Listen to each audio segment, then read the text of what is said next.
এই জায়গাটা কি সত্যি বাংলাদেশের ভিতর নাকি কোনো বিদেশি বীজ? আজকের এই ট্যুরে কে জিতবে মজার সব গেম আর কার হাতে উঠবে সারপ্রাইজ গিফট, এই সব অংশগুলো মিস করলে কিন্তু আফসোস হবে। তাই ভিডিওটি স্কিপ না করে চলুন শুরু করি আমাদের আজকের অ্যাডভেঞ্চার।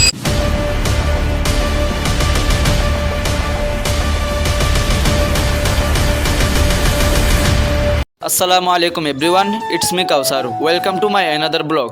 গত ভিডিওতে আমরা থেমে গিয়েছিলাম খাবার শেষ করে গুলিয়াখালীর পথে রওনা হওয়ার এক মুহূর্তে। আজকের এই পর্বে আছে খেলা, হাসি, রেফেল ড্র আর গুলিয়াখালী সি বিচে এক অন্যরকম অনুভূতি। চলুন শুরু করা যাক। গুলিয়াখালী যাওয়ার সময় দূরে সাগরের বুকে বড় বড় জাহাজ দেখতে পাচ্ছিলাম, যেগুলো দেখতে দূর থেকে অনেক সুন্দর লাগতেছিল। এই দৃশ্যগুলো দেখতে দেখতেই আমরা সামনে আসা ইভেন্টগুলোর প্রস্তুতি নিচ্ছিলাম, যাতে সেখানে গিয়ে কোনো দেরি না হয়। আর আমাদের স্যার রেফেল ড্র টিকিটগুলো কাটতেছে, মনে হচ্ছিল যেন বাসের টিকিট কাটতেছিল। আর গুলিয়াখালী যাওয়ার পথে রাস্তাগুলো কিন্তু এক কথায় অসাধারণ। বাস গুলিয়াখালী সি বিচের ভিতরে ঢুকবে না বলে আমাদের নামিয়ে দেয় সীতাকুণ্ড উপজেলার পাশেই। এখান থেকে সিএনজি বা অটো করে যেতে হবে। তখন আমরা ভাবলাম সবাই না হয় বাইক ট্যুর দেই, আমরা না হয় অটো ট্যুর দিই। তো আমরা সবাই মিলে 6টা অটো ঠিক করে নিলাম। ট্যুর মানে শুধু গন্তব্য না, ট্যুর মানে পথের মজাটাও উপভোগ করা। অটোতে উঠার পর বুঝতে পারলাম এই সিদ্ধান্তটাই ঠিক হয়েছে। দুই পাশে সবুজ গাছ আর সামনে আঁকাবাঁকা রাস্তা এবং ঠান্ডা বাতাস। মনে হচ্ছিল প্রকৃতি নিজেই আমাদের স্বাগত জানাচ্ছে।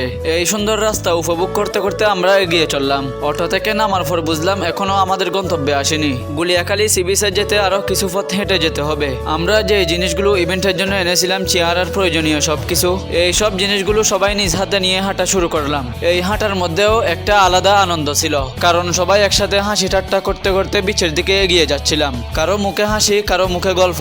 এই সব মুহূর্তগুলো ট্যুরকে সুন্দর করে তুলে। মনে হচ্ছিল এই হাঁটাটা শুধু গন্তব্যে পৌঁছানো না, এই হাঁটাটাও আমাদের স্মৃতির একটা অংশ। কিছুক্ষণ হাঁটার পর আমরা ফাইনালি পৌঁছে গেলাম আমাদের গন্তব্য গুলিয়াখালী সি বিচে। চারপাশে খোলা জায়গা, সাগরের হালকা বাতাস। এক মুহূর্তেই বুঝে গেলাম এই জায়গাটা অন্যরকম শান্ত। আমরা একটা সুন্দর জায়গা বেছে নিলাম ইভেন্টটা করার জন্য। বিচের মধ্যে সবগুলো পানি, তাই সেখানে ইভেন্টটা করা যাবে না। তবে এখনো ঘোরাঘুরি না, আগে আমাদের ইভেন্টটা শেষ করতে হবে। সো আমরা ইভেন্ট শুরু করার প্রস্তুতি নিতে লাগলাম। খেলা, চেয়ার সাজানো সবকিছুই ঠিকঠাক করা হলো। প্রথমেই আমাদের সাথে যেই অতিথিরা এসেছিলেন ওনাদেরকে বরণ করে নেওয়া হয়।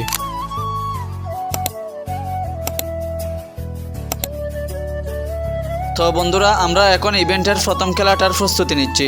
ইভেন্ট শুরু হতে যাচ্ছে আর প্রথমেই থাকছে মেয়েদের বালিশ খেলা। দেখা যাক কোন তিনজন হয় আজকের বিজয়ী।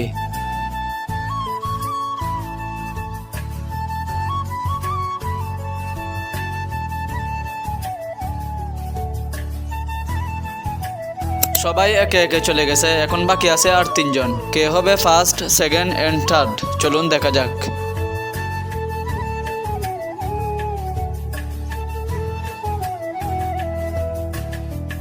দারুণ প্রতিযোগিতার পর মেয়েদের বালিশ খেলা শেষ। সবাই খুব ভালোভাবে অংশ নিয়েছে। এরপর শুরু হতে যাচ্ছে সেকেন্ড খেলাটা। এখানে অতিথিদের জন্য আলাদা খেলার আয়োজন করা হয়েছে। দেখুন সব প্রস্তুতি চলতেছে, খেলার উত্তেজনা যেন আরো বাড়ছে। দেখা যাক কোন 3জন ফার্স্ট, সেকেন্ড এন্ড থার্ড হয়।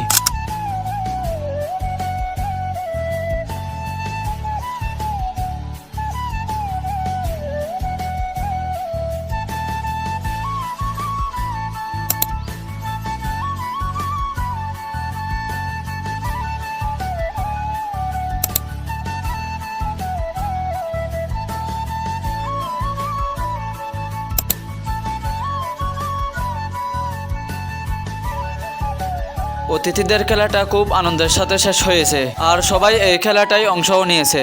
এইবার দেখা যাক রেফেল ড্র, সেখানেই আসল চমক।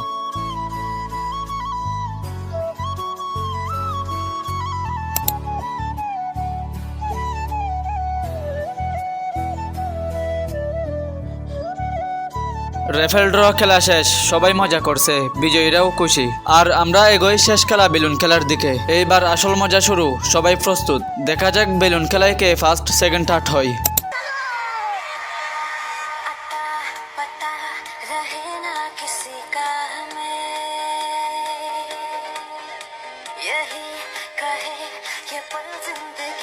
এই বেলুন খেলায় ফার্স্ট হয় নাজিরহাট আইটির শিক্ষার্থী মোহাম্মদ রাইহান, আর সেকেন্ড হয় ফটিকছড়ি আইটির শিক্ষার্থী মাহফুজ, এবং থার্ড হয় ফটিকছড়ি আইটির শিক্ষার্থী আরফাত। সব খেলায় যারা বিজয়ী হয়েছে তাদের সবাইকে পুরস্কার দেওয়া হয়েছে।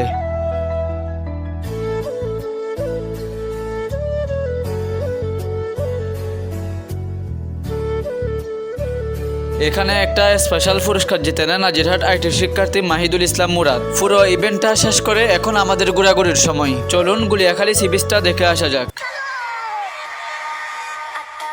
पता रहे ना किसी का हमें,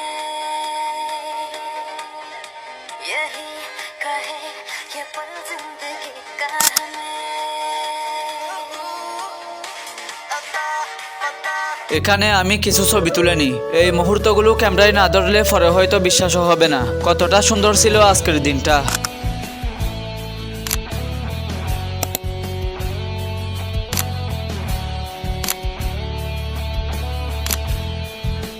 তো আমরা এখানে মাগরিবের সময় হয়ে যাওয়ায় বেশিক্ষণ ঘোরাফেরা করতে পারি নাই। প্রায় 40 থেকে 50 মিনিট গুলিয়াখালী সি বিচ উপভোগ করে আমরা আবার গাড়ির জায়গায় চলে যাই সব জিনিসপত্র নিয়ে। এরপর আমরা বাসার উদ্দেশ্যে রওনা দিই। আজকের দিনটা সত্যি অনেক সুন্দর ছিল। আমি কয়েকদিন ধরে অসুস্থ ছিলাম, কিন্তু আজ এই জায়গাগুলো ঘুরে অসুখ উধাও হয়ে গেছে।